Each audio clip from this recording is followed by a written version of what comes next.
අද මුල්ම කවිපැනේ යොමු කරනු ලබන්නේ කඩවත ඇල්දෙනිය ශ්‍රී අභිනවාරාම විහාරවාසී මැද්දේගම කුමාර කාශ්‍යප ස්වාමීන් වහන්සේ.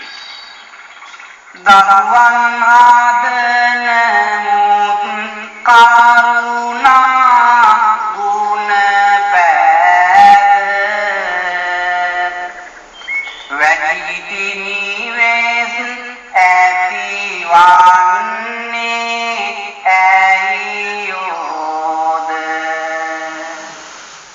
ස්වාමී ගුණ දහම් යට වී පරමාද ඒ ගැන පන දහම් දෙසුවොත් හොඳ නේද.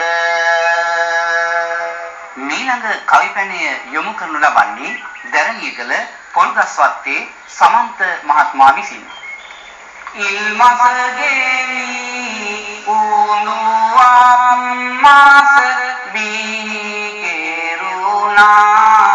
බිහිරුණා එනවද ඔබත් කෙරුමට සිරි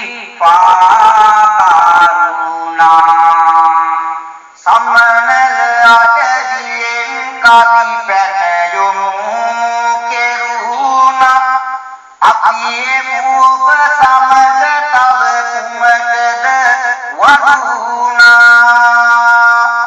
මීළඟ කවිපැනේ යොමු කරනු ලබන්නේ කිරිඳිවැල රදාවාන සිරිසේන ධර්මවර්ධන විසින්. කිවිඳුනි මම ධර්මවර්ධන සිරිසේන කවි දැනට මටත් පැමිණෙන්නට